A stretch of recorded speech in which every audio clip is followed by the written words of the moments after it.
ሶሻል ሚዲያ ላይ የሚያዩ ሰዎች በጣም ኮስታራ አድርገው ይስሉሃል። ኮስታራ ነህ?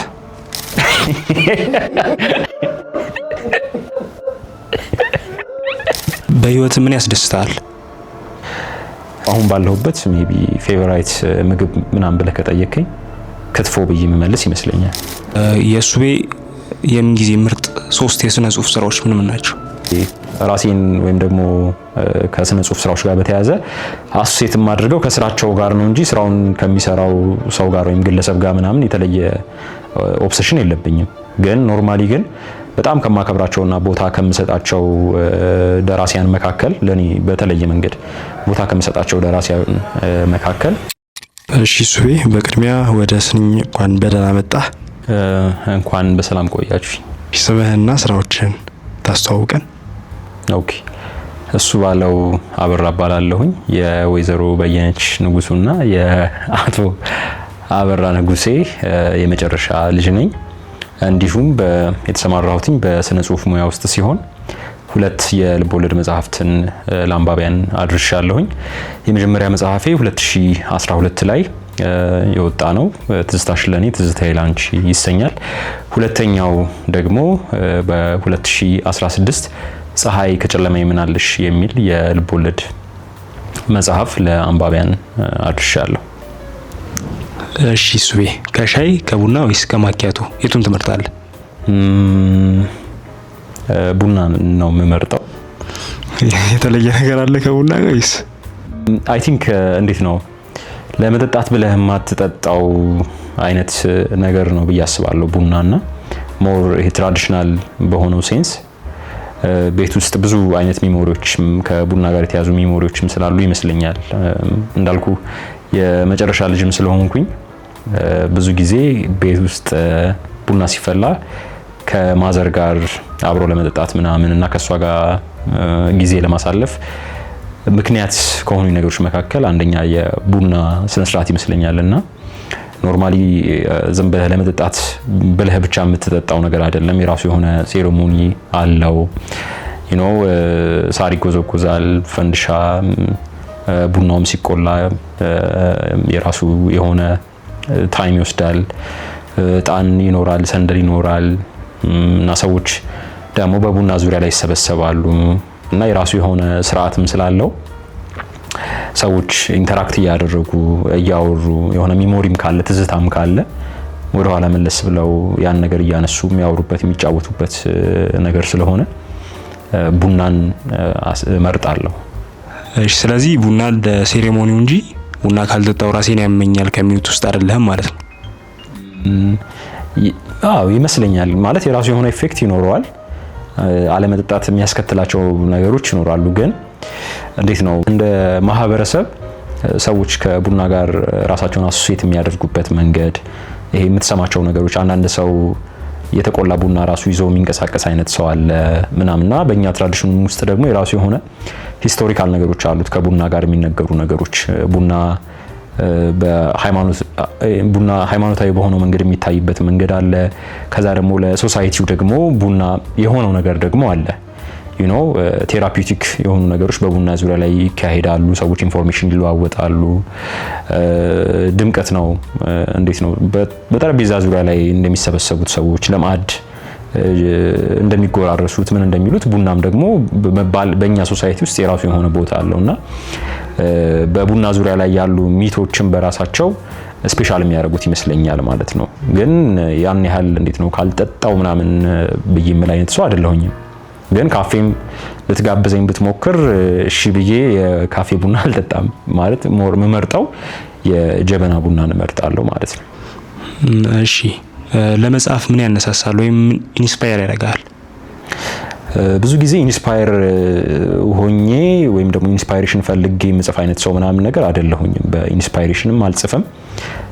ራሴም ደግሞ የትኛውንም መጽሐፍ ስጽፍ አቅጄ በምን አይነት መንገድ ፕሎት ልስራ፣ ካራክተሮችን እንዴት ዲቨሎፕ ላርጋቸው ምናምን ብዬ አስቤ ታይም ወስጄ ምናምንም አይደለም የምጽፈው እና አብዛኛው ነገር ለኔ ራሱ የሆነ ስትሬንጅ የሆነ ፕሮሰስ አለው፣ ክሬቲቭ ፕሮሰስ አለው እና እንዴት ነው ብላንክ ፔጅ ላይ ነው ነገሮችን የምጀምረው። ለመጻፍ ቁጭ ስል ነው ምጽፋውንም ነገር ማቀው ናሬት እያደረኩኝ ናቪጌት ማደርገው ምናምንና አይ ቲንክ ሜቢ እኔን ኢንስፓየር ካደረገኝ ኢንስፓየር የሚያደርገኝ ህይወት ይመስለኛል። አላ መኖር፣ ስትደበር መደበር፣ ስትደሰት መደሰት፣ ብቻ በፕሮሰስ ውስጥ ራንደም ቀን እያሳለፍክ ፊልም የምታይ ከሆነ ፊልም እያየ፣ ወክም የምታደርግ ከሆነ ወክ እያደረግ፣ ጓደኞችን የምታገኝ ከሆነ ጓደኞችን እያገኘ፣ የምትበሳጭም ከሆነ እየተበሳጨ፣ የምትበላም ከሆነ እየበላህ እና በዛ አይነት ተራ የሚመስሉ ቅጽበታቶችን በማሳለፍ ውስጥ ነው። እና ግን ለኔ ፐርሰናሊ ያው ራይቲንግ እንዴት ነው ለራሴ ስል የማደርገው ነገር ስለሆነ ወይም ደግሞ ሳደርገው ትርጉም ከሚሰጡኝ ነገሮች ወይም ደግሞ በጣም እንዴት ነው እዚህ ምድር ላይ ላይክ የሆነ ፐርፐዝ ሰጥተውኛል ብዬ ከማስባቸው ነገሮች መካከል ነው ራይቲንግ ማለት ነው። ሰው ብዙ ለመጻፍ ኢንስፓየር መደረግ ምናምን የሚጠበቅበት አይነት ሰው አይደለሁኝም። የምትወደው ምግብ ምንድን ነው? ምግብ ላይ ትንሽ አስቸጋሪ ሰው ነኝ ብዬ አስባለሁ። በጣም መርጬ ማለት እመርጣለሁ አለ አይደለ? እመርጣለሁ ስል በጣም የተለየ ምግብ ፈልጌ ምናምን የሆነ ስፔሻል ትሪትመንት ምናምን ፈልጌ አይደለም። ግን የሆነ የሚስማሙ ምግቦች አሉ፣ ማይስማሙ ምግቦች አሉ። ከዛ ደግሞ የሆነ ሰዓት ላይ በጣም ስትበላቸው የሚያስደስቱ ምግቦች አሉ እና አንዳንዴ በጣም ብዙ ከመብላት ደግሞ የአእምሮት ደግሞ ያልፍልህና ደግሞ ወደ ሌላ ነገር ትሸጋግራለህና ለጊዜው አሁን ባለሁበት ሜቢ ፌቨራይት ምግብ ምናምን ብለህ ከጠየቀኝ ክትፎ ብዬ የምመልስ ይመስለኛል። ክትፎ ያ እና ለመጋበዝ የሚያስብ ሰው ካለ ያው ተናግሬ ያለው እንግዲህ በጣም አሪፍ ምርጫ ነው። ቴንክ ዩ። እሺ ጽሁፍ ተስተው ነው ወይስ በልምድ የሚዳብር ነገር ነው የምታስበው?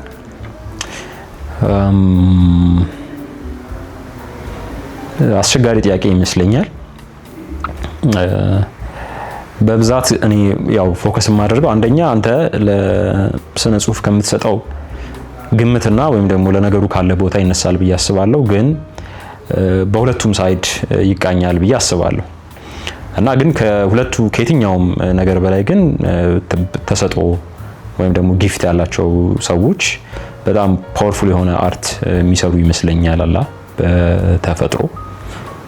ግን እንደዛ ሲባል ግን የራሱን የሆነ ደግሞ ጽሁፍም ደግሞ አርት ስለሆነ እና አርት እስከሆነ ድረስ ደግሞ የሚፈልጋቸው ዝግጅቶች ይኖራሉ ማለት ነው። አንዳንድ ሰው ምናብ ይሰጠዋል፣ አንዳንድ ሰው ደግሞ የቋንቋ ላይ ኖረው ይችላል። ስቶሪዎች ኖረውት ግን ቋንቋ ያን ነገር ኤክስፕረስ የሚያደርግበት ግራውንድ ላይ ኖረው ይችላል ማለት ነው።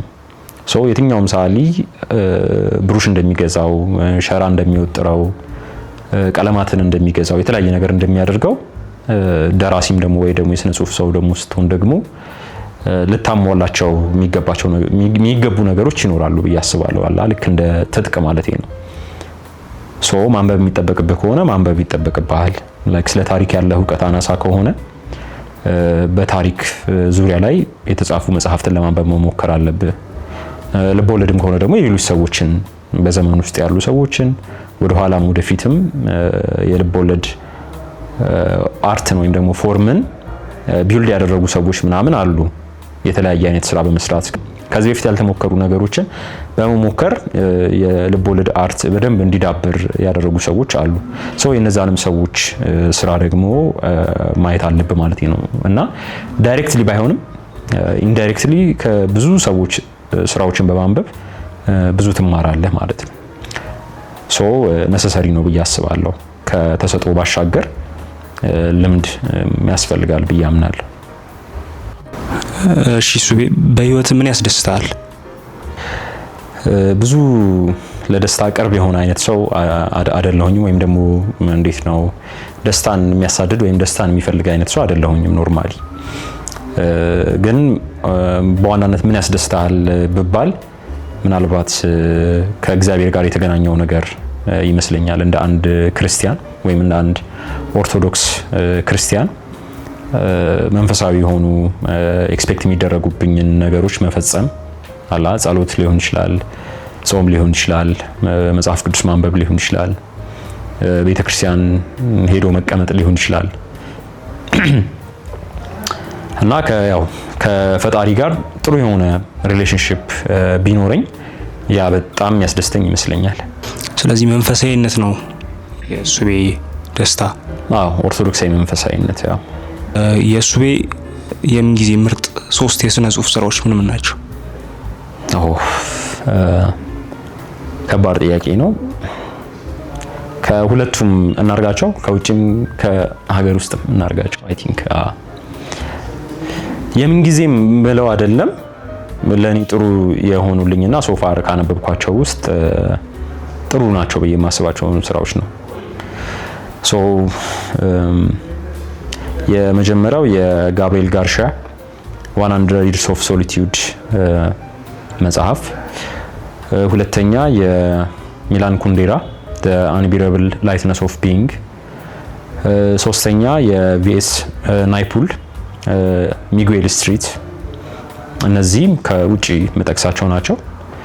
ከሀገር ውስጥ ደግሞ ከዘመን እኩዮቼ ውስጥ ከመመርጣቸው ስራዎች መካከል ያው የመጀመሪያው የሄኖክ በቀለ ለማ ሀገር ያጣሙት፣ ሁለተኛው የዶክተር ዮናስ ስለ ትንንሽ አለላዎች፣ ሶስተኛ ደግሞ በቅርብ ለንባብ ከበቁና በጣም ጥሩ ከሆኑ ስራዎች መካከል የመስፍን ወንደሰን ሸሙኔ የተሰኘው ስራ መርጣለሁ። አብረህ ሻይ ቡና ለማለት የምትመርጠው ደራሲ? ስፔሲፊክሊ እንደዚህ አይነት መሻት የለኝም። ላይክ ከምወዳቸው ደራሲዎች ጋር ሻይ ቡና ብል ምናምን እንደዚህ ምለው ብዙ ጊዜ ራሴን ወይም ደግሞ ከስነ ጽሁፍ ስራዎች ጋር በተያያዘ አሶሴት የማድርገው ከስራቸው ጋር ነው እንጂ ስራውን ከሚሰራው ሰው ጋር ወይም ግለሰብ ጋር ምናምን የተለየ ኦብሴሽን የለብኝም። ግን ኖርማሊ ግን በጣም ከማከብራቸውና ቦታ ከምሰጣቸው ደራሲያን መካከል ለኔ በተለየ መንገድ ቦታ ከምሰጣቸው ደራሲያን መካከል አዳም ረታ፣ አለማየሁ ገላጋይና ሌሊሳ እንዲሁም በእውቀቱ ስዩምን ጨምራለሁና ሻይ ቡና ብላ አልጠላም። በቀጣይ ከሱቤ ምን እንጠብቅ? በቅርብ ወይም ደግሞ የፊታችን ሰኔ 11 ሐሙስ ለአንባቢያን 3ኛ ስራዬ የሚደርስ ይሆናል እና ጠይም ትውስታዎች የተሰኘ የልብ ወለድ መጽሐፍ ነው አንባቢያን ያው የሚጠብቁት ወይም ደግሞ የሚያገኙት ማለት ነው። አዲስ በሚወጣው ስራ ዙሪያ ከአንባቢዎች የምጠብቀው ምላሽ አለ? እውነት ለመናገር የተለየ የምጠብቀው ነገር የለም። ልክ እንደ አንድ ደራሲ የጻፍከውን ነገር ሰዎች አንብበውልህ ፖዚቲቭ ነገር ሪስፖንድ ቢያደርጉልህ ያው የምጠብቀውና የሆነ ደስ የሚልህ ነገር ነው።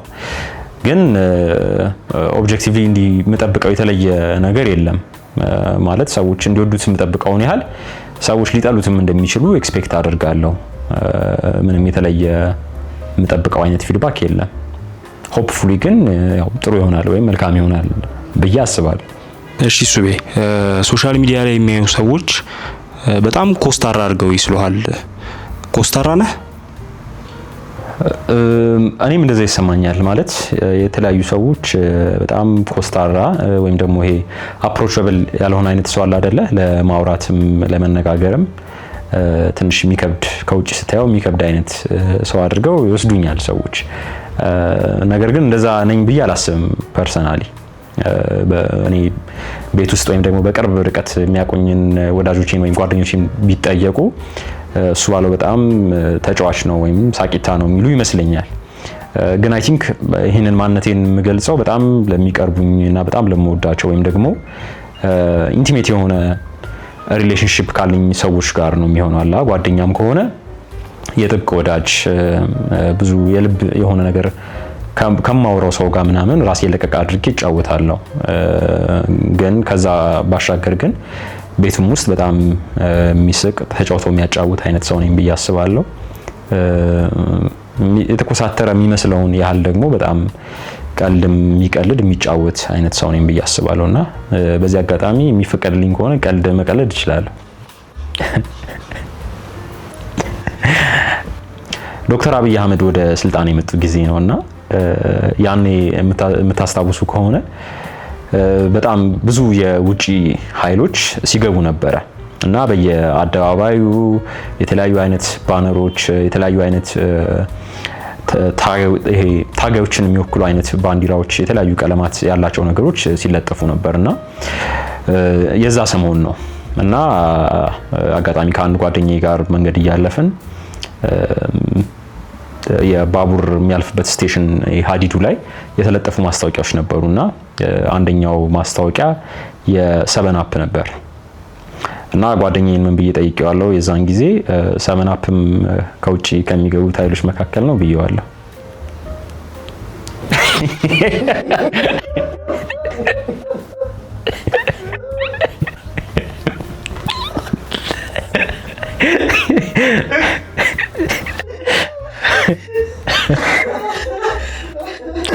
አለማሳቁ ያስቃል።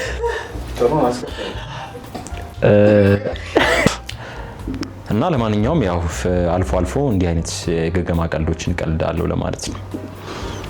እሺ ሱቤ አክብረን እዚህ ድረስ ስለመጣ እጅግ በጣም እናመሰግናለን። እግዚአብሔር ያክብርልን። እኔም አክብራችሁ ስለጋብዛችሁኝ በጣም አመሰግናለሁ።